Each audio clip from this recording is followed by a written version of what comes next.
Welcome to the November 12th edition of Gold and Black Live, joined by Tom Dienhart and Brian Newbert. As we tip off a show, the Boilermakers head to Ohio State for tomorrow's big game for Purdue and Ohio State, obviously at 3:30 on ABC. I want to thank our sponsors, Triple X, on the hill but on the level of Purdue tradition since 1929, Hilton Garden Inn when tomorrow's a big day, stay at HGI tonight, and of course, State Farm agent Trent Johnson at trentismyagent.com. I think Trent's doing some refereeing tonight. It is going to be bitter in the Lafayette area. Windy, cold. Winter is, I don't know if winter's gotten here, but late fall certainly has. And Tom, going to be cold in Ohio Stadium tomorrow, maybe as well. You got your coffee going, you're ready to go.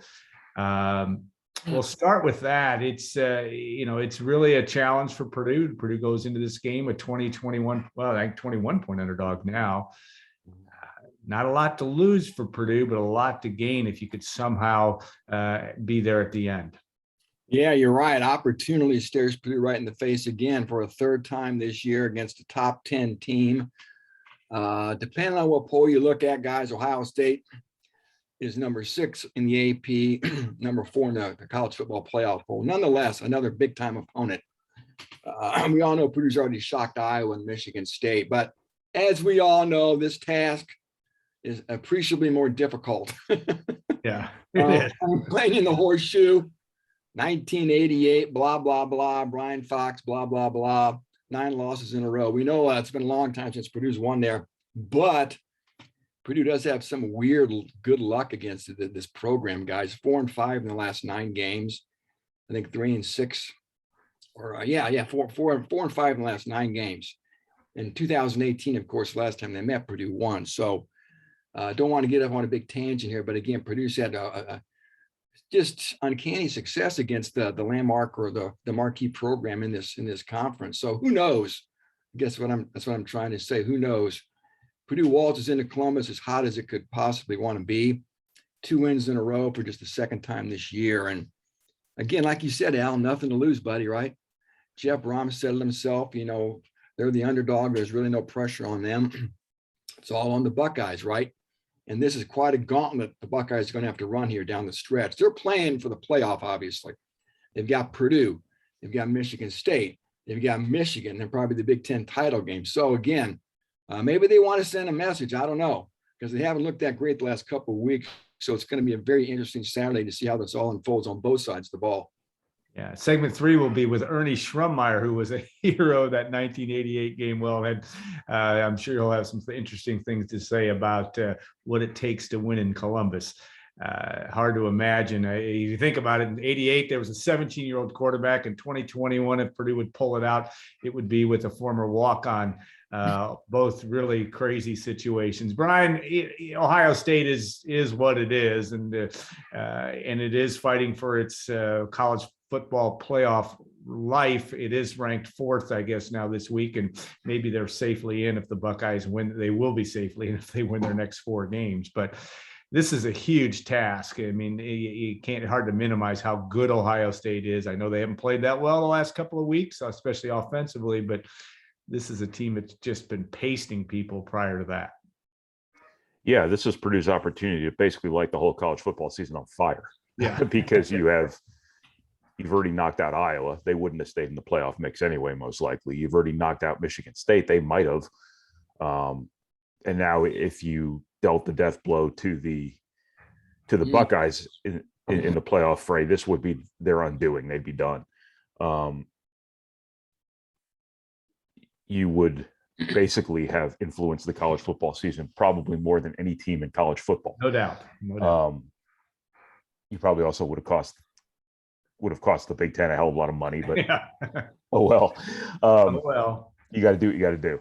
I mean, Purdue's got to find a way here just to be competitive. I think. I think what you've seen from Jeff Brom the last couple of weeks has been a throw caution to the wind sort of approach, and I think that's certainly merited again on Saturday, because I don't know if you can count on stopping these guys, stopping those wide receivers enough to be able to play this straight and win. I don't know if you can control the line of scrimmage the way you control the line of scrimmage against Nebraska, the way you control the line of scrimmage against Michigan State. Now, I didn't expect Purdue to go into those games and be able to run the football the way they did and protect the passer the way they did. But I think against this particular opponent and that particular defensive line, I think that you just got to find a way one way or another. So this is going to test, Jeff Brom's ingenuity again, but he's doing pretty well in that regard right now. Yeah, he certainly is. And he pulled a couple rabbits out of the hat, at least one big one in the flea flicker play last week against Michigan State. Ohio State, it's just simple terms, has 3 David Bells at receiver. I mean, that's really what it is, if not more. I always have said, and not to pay homage to the Buckeyes, but the Buckeyes could roll out their 3rd string and be competitive in the Big Ten. They just have that much talent. Yet they, you get a Jalen Graham scoop and score. I mean, what's the formula to win? You may have to get a touchdown or 2 in ways that you lightning bolt plays. Oregon did beat them there. Purdue's not Oregon probably, but they can be beat, and they've shown a little bit of that even against Nebraska last week in a game that they didn't have totally in control till the last field goal. I mean, what's your formula, Tom, for Purdue to get this done? Is it as simple as just a couple big plays and somehow finding a way to slow Ohio State? Yeah, first that power trio of wide receivers you talked about, Alan. I was working on a note for Saturday. They've combined for 135 catches, over 2,000 yards and 20 touchdowns already this year. And then you got the freshman running back, too, Henderson, who's a sensation. Yeah, so 1,000 yards rushing. But we're not here to pay homage, like you said, to the Buckeyes, right? We're trying to figure out how you're going to beat these guys. And it starts with Aiden O'Connell, I think, right? That's pretty obvious. He's going to have to stay hot. And boy, he's been like a firecracker these last 2 games, fellas. Not turning the ball over. That may be his most impressive stat of all, honestly. And he's got a lot of impressive stats against Nebraska and Michigan State. So starts there. You got to keep David Bell on a roll. The good news there, guys, I think if you look at the stats, you look at the Buckeyes secondary, I think I looked it up this morning, like 10th or 11th in the Big Ten in pass defense. Not that stats are the be all end all, but they can have some holes, or they have had some holes punched in them in the pass game. So maybe David Bell can have some success. I'm told there's not a blue chip cornerback in the secondary for Ohio State this year. And that's been cornerback the last 20 years or so. So again, my point is David Bell and Aiden O'Connell are going to have to have a big day, number 1. And number 2, the takeaways have to continue to come, right? Purdue's had 12 the last 4 games, I believe, after having just 2 in the first 5. 2 defensive touchdowns this year. Alan, you talked about that in just moments ago. Maybe Purdue does probably need an unconventional touchdown, a defensive score, or maybe a special team score. Who knows? They're going to need probably a touchdown that's, like I said, unconventional to pull this thing off. And defensively, we talked to Brad Lambert this week, and they've got a redshirt freshman quarterback, CJ Stroud. He's very good, obviously, but they're still going to come after him, he said. He's a good runner. He's not a great runner, but again, he's a guy that they want to have throw the football. I know I just threw plaudits on those Buckeye receivers, but still, you want to try to do this to any offense, right? Make them as one-dimensional as you can. And I'm sure Purdue would like to try to slow down Henderson and then get after the quarterback. And he's still a young guy, and the pressure's mounting there. And see if they can handle it, and see if Purdue can get after him, maybe force him some turnovers too. Brian, Jeff Brom has got a mentality of, we don't have a lot to lose, but his teams don't seem to be intimidated by environments, at least this year, Nebraska and Iowa being 2. So I don't know that that's going to be a huge factor at Ohio State in terms of it's going to be a cold, windy day. And I don't know that'll change all that much there, but you have to think that this team will be ready to go and won't be listening to all the things we've just said about how Ohio State is so good. This is Jeff Brom seems to put teams in good positions in general terms to play well in these types of games. Yeah, I think that's something you have to give this Purdue team a lot of credit for, is they haven't been fazed by anything. I mean, their first road trip. I know it was Connecticut, and that doesn't really count, but they were damn near perfect that day. They went to Notre Dame. They played well enough early on. The offense did, the defense did, but they didn't seem phased one bit. Obviously you went to Iowa and you blitzed them. You went to Nebraska, you won that game. Purdue's been very good away from its presumed comfort zone. So you wouldn't expect there to be that sort of transitional period easing into a game where you're just kind of looking up and seeing 100,000 people and they're all, wearing red. I wouldn't anticipate that being any sort of issue because it hasn't even been remotely an issue to this point yet. I do think Purdue's imbalance between results at home and results on the road has everything to do with the opponents and not necessarily anything beyond that. But I think that I would expect Purdue to be in a position here to put its best foot forward against Ohio State from the very outset. Now, whether your best foot is good enough against a team like Ohio State, that remains to be seen, but it was certainly good enough against Iowa. It was certainly good enough against Michigan State at home. So I don't think, this team, I think this team has earned the benefit of the doubt. I think this team has earned the right to be perceived as anything being possible because of what they've done so far. Yeah, and Jeff Brom and company have run Purdue to a 6-3 record. The Boilermakers bowl eligible before the Indiana game for the first time since 2007. So that's an impressive accomplishment in its own right when you look at where Purdue is. As we said, okay, anything came up from Jeff Brom on Thursday night? Any vibe, injury updates? What were some of those? I know you had some stuff on the site, but you might inform some folks. Yeah, nothing earth shattering. Lawrence Johnson, Brock Thompson, and Cadron Jenkins are three guys he said hadn't, quote, practiced much this week. So again, those are some guys for fans to monitor. Of course, I will monitor the pregame activity as well. Payne Durham, guys, only played 2 snaps last week. Still not 100% healthy, Jeff Brom says, but sounds like he's going to try to give it a go, just like he did last week. Brom is never shy in his praise for Payne Durham, and especially his toughness.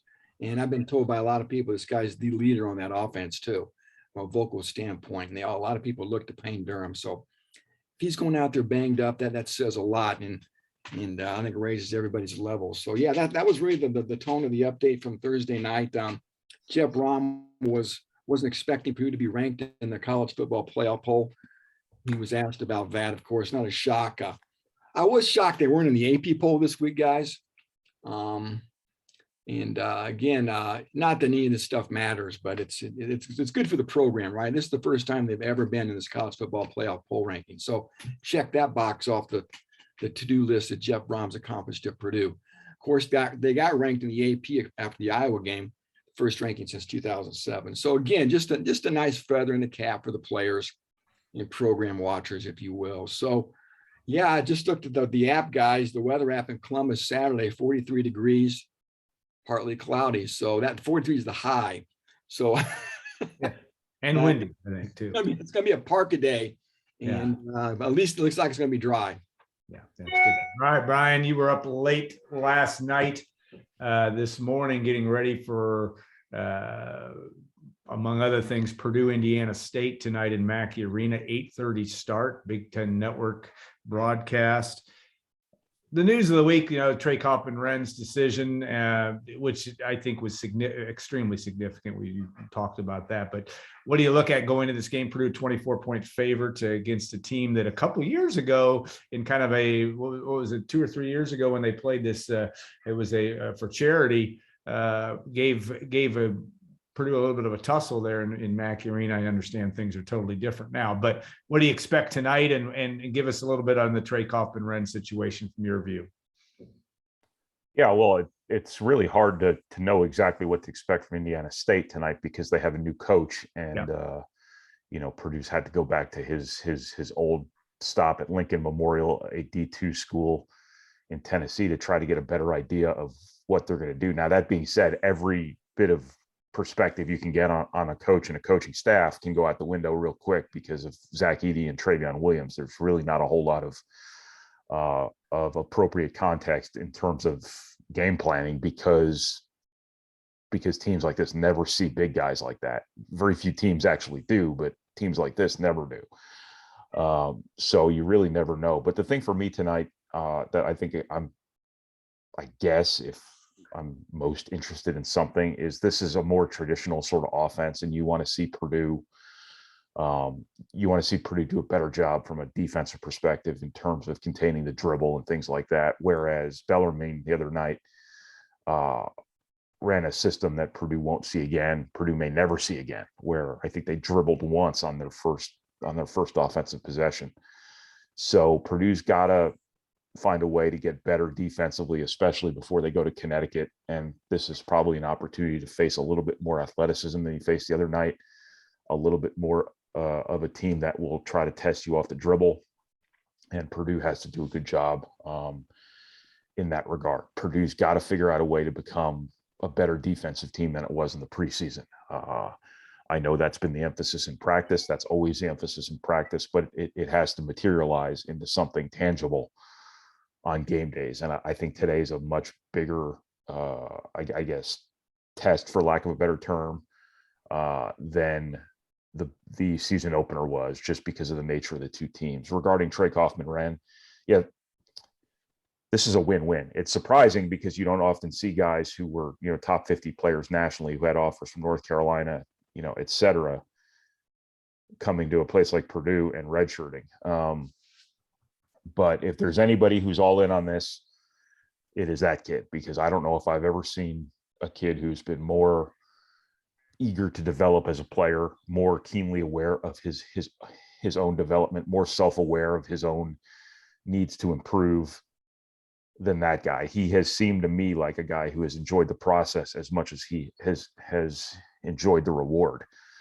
Starting around the time of the pandemic, he came out of the pandemic a different player than he went into it with. And I think if you watched his interview yesterday and you took note of all the smiling, and you took note of all the nonverbal cues that he was giving about his enthusiasm toward this, I don't think you worry about this guy one bit. Now, from a team perspective, I think it is really important that you boil this rotation down a little bit, because you're sitting here at the risk of playing too many guys to the benefit of none of them.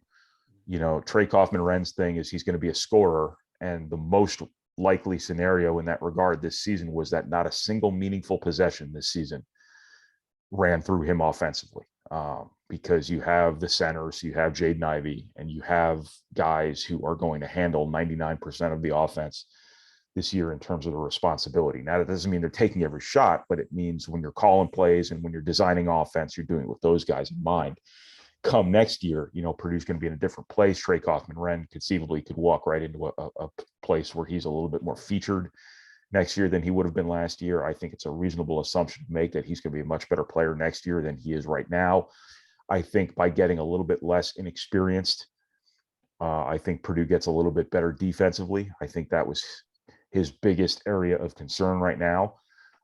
So this simplifies things a little bit there too. It's just a win-win. And I'm sure it was an eye opener for a lot of people. It was an eye opener for me, because I thought this made all the sense in the world. I asked about it behind the scenes, whether this might happen. And I didn't think anybody really expected it to actually happen. But I think you have a unique circumstance here where you have a player who's naturally wired to not just accept this sort of thing, but embrace it. And I think you had a matter of convenience here too for the team, in terms of their numbers, in terms of their defensive concerns, where this just all lined up. And now I think you're going to see a situation where Purdue's really better off because of this, and Trey Kaufman-Renn especially is really better off because of this come a year from now. Yeah, great storyline, and pretty much a good indication also the culture that's around Purdue basketball, to me as well, important thing. All right, guys, thank you. Well, what's kind of funny about it too, if I can throw one more thing in here, is that people were using this against Purdue with him. People were telling him, and I don't have to tell you what school it was who was saying this, but they were saying, don't go to Purdue, they'll redshirt you. Don't go to Purdue, they will redshirt you. People have tried to use this against Purdue, but I think their culture is strong enough now where guys aren't deterred by that kind of thing. And you know, I think a lot of people used a lot of lines with Trey Kaufman-Renn that hurt them more than it helped them because of the way that kid was. They didn't read the room very well. And I think that was probably one. I'm not saying Trey Kaufman-Renn came to Purdue expecting the red shirt or was coming to Purdue hoping to red shirt, but I also think that he was coming to Purdue as a guy who was always going to see the big picture and was always going to put everything he has of himself into his own development. All right. Yeah. Interesting storyline and very much a thing that will be watched as this season develops. All right. We will be back. Segment 2 will be with Terry Johnson, Purdue's new men's basketball assistant coach. And of course, segment 3 with Ernie Schrummeyer. Stay tuned as we go to break. We'll see you in a couple of minutes on Gold and Black Live.